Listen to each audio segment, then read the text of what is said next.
This week on Cloud Slaw, we're going to learn how to smuggle secrets.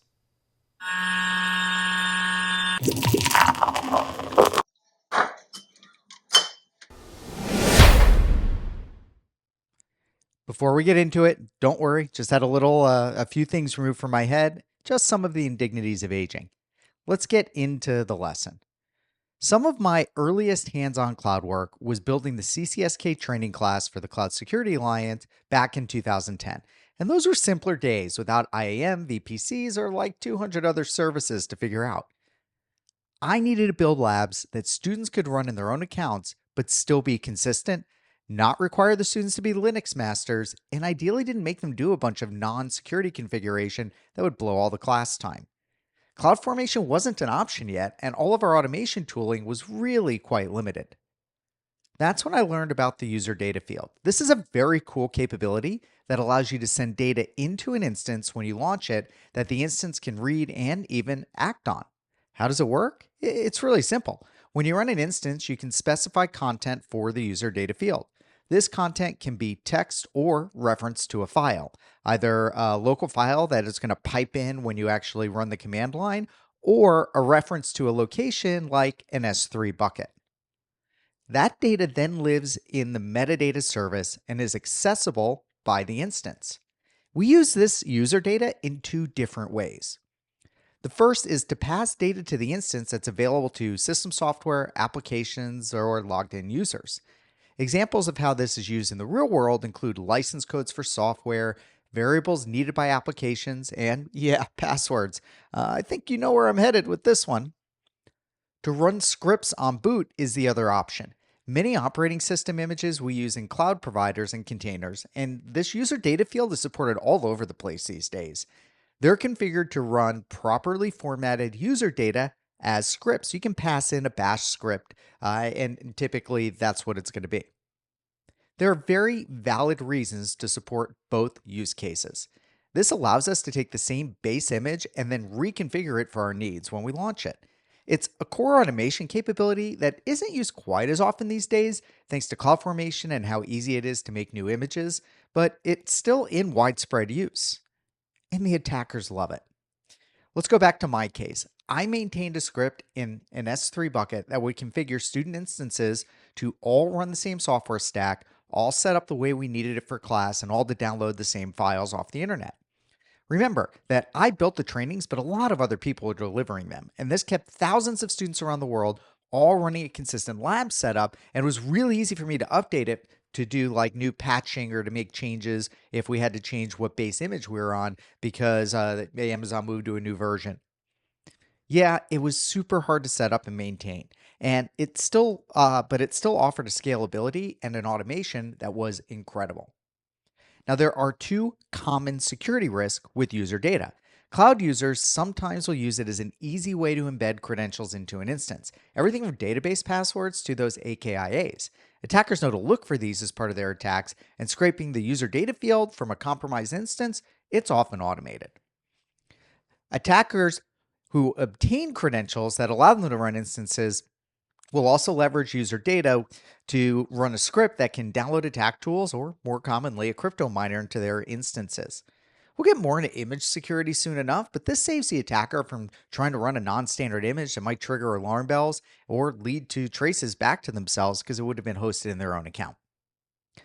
That's the basics of what you need to know about the user data field. Let's go jump into this week's lab. We're going to break our labs up on exploring the user data field into two pieces. This week, we're going to learn how to put secrets into the user data field, how to retrieve them, and understand a little more about the risk and actually see what it looks like in our CloudTrail logs. In the next lab, we're going to come back and we'll actually play with some of those startup scripts, so I'll talk about that at that later time. Okay, to start, we need to go ahead and log in, and we have to run a CloudFormation template so that we have a VPC to run the instance in. Everybody go log in to your sign-in portal, go to test account 1 and administrator access. Then back to CloudFormation, and just like we've been doing most of our other weeks, let's go create stack. We're going to use an existing template, and this is one we might reuse a bit, so I changed the name. It's called public VPC.template, and we'll click next. And this is in the blog post, so you have the link for it. And for the stack name, let's just call it S.L.A.W. We'll keep it easy again this week. Click Next. Scroll down. Click Next. Scroll down. Click the blue checkbox. You getting sick of this yet? And click Submit. This will take a few minutes. It's not even launching an instance this time, so I'll go ahead and pause. My create is complete. Let's go ahead and move over to EC2 to launch our instance.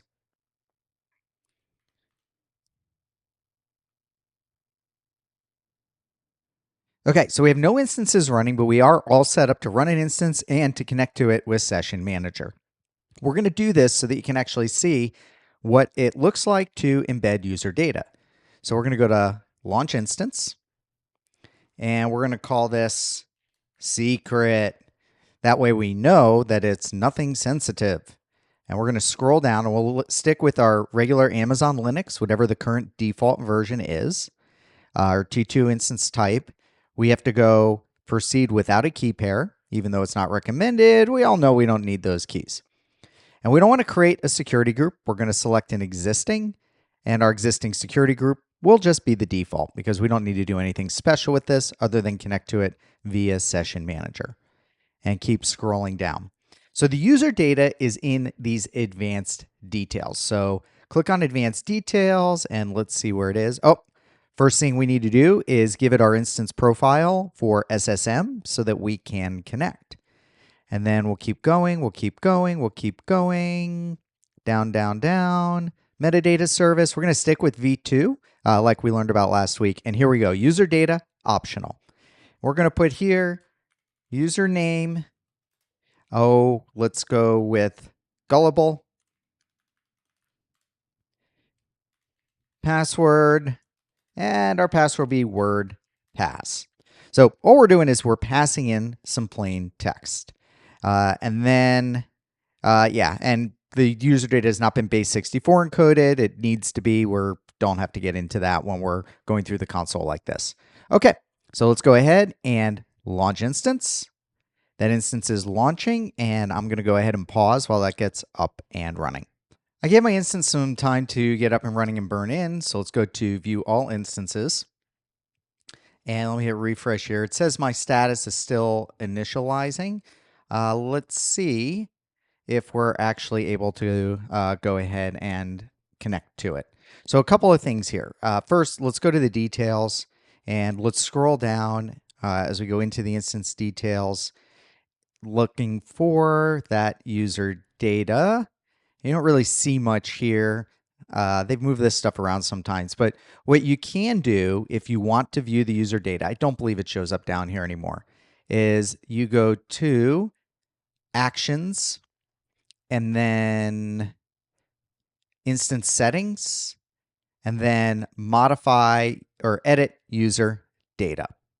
And if I click on that, it shows me the current user data that was passed into the instance. So that's where I can see this in the console. Let's go ahead and cancel that out. And now let's connect to the instance, and my status checks have all passed. So we'll go to Connect, Session Manager, Connect. Now the command lines for what I'm about to do to use the instance metadata service to retrieve from the command line. So now we're logged into that instance, and all these command lines are over in the blog post. So let me go ahead and pause while I go grab those. If you recall, the first thing we need to do is get our token from the metadata service. So that's that first command line, token equals, we'll hit enter. Now that I have my token, and then I have this command line just kind of saved on my clipboard here. Oops. And we'll go ahead and collect that. And that is going to pull down our user data. And then it says username, gullible, and password is word pass. Again, it's a little weird the way this terminal works, but you can see that data over here. And it's actually pretty cool. You actually get to see all of the data coming back from the metadata service. So we have our username and our password are revealed from the inside. So this is even using the metadata service v2. This is a way attackers can potentially recover this data if they're able to get into the instance. But what we have are basically static credentials. There's no security around these. There's a lot better ways to handle these credentials. And we'll get into secrets management and using tools like Secrets Manager later. But this is used a lot, and you can see that it's exposed in a few different places. You could even make an API call to describe the instance and pull it down as well. So that means it's available in the console. It's available if you can do a describe API call, and it's available as we did here just by logging in and connecting to the metadata service. Okay, let's go back over and see what this looks like in CloudTrail. Now to help me with this, let's go over to CloudTrail. And we don't need to look at the raw logs because this is something that we can actually just do with the event history. So I'm in CloudTrail. I'm going to go to event history. And you can see all the session manager connections, start session, open data channel, those kinds of things. Pretty cool. Just want you to scroll down. And assuming you're following the labs the way I did it, you'll see the run instances command right here. And I can click on run instances. And if I scroll down, I want you to look at this raw JSON view. This is all sorts of other resources referenced and everything else. We're going to look at the raw API call. So we can ignore the user identity stuff. That's just who made the API call. And what we want is the request parameters. And look at this. So the request parameters are that's what we did when we made in the console. We said, give me a new instance. Give me this AMI. Give me one of them. Look at that. Sensitive data removed. Here's why this is important. When you see this, it means any data passed in via the user data field is going to be scrubbed from the logs. Now, that's a great move on Amazon's part. They're not exposing those potentially sensitive credentials and those command lines and any other references in the logs. And that's a really valuable and important thing you want to have in security that a lot of security tools and a lot of operational tools don't do. But here's the problem. If you want to identify when secrets are embedded into instances through the user data field, you can't do it just by monitoring the logs. And we haven't really gotten an incident response and log monitoring, but if there is an incident and you think something's exposed, the first place you're usually going to go is to check the logs. And you can't have it there. There's no record of it. And if somebody terminated that instance, then you can't even log into the console and pull that data back out because that user data disappeared with it. So this is all to show you how secrets are often embedded into instances using the user data field. And I want you to understand where those are exposed. One is that it can be exposed through the console if anybody logs in there and they have permissions. Two is if you can make the describe calls to actually pull out that metadata and we didn't do that one, but just know that that's a possibility. And then the third is if you're able to log into the instance, you can recover the user data from that metadata field. And if it's things like usernames and passwords, and it's really easy to automate these attacks, as you can imagine, this has become a very, very common way for secrets to be exposed. Okay, so hopefully you got the lesson for this week. Oh, and as a reminder, you won't see it in the logs for CloudTrail. Hopefully you got the lesson, you got the point across that we really shouldn't be putting secrets there. But when I do cloud security assessments, I actually always look for these user data fields and I use tools to scrape them because that's a good place for me to go ahead and find those secrets if I'm doing something like a security assessment or a penetration test. Now that's it for smuggling the secrets, as I like to call it part. And then next week in our next lab, if you're not following these in week order, we're going to go ahead and learn how to actually use the command line and inject shell scripts into an instance as we launch it and see what that might do from an attacker standpoint. Thanks. Have a great week.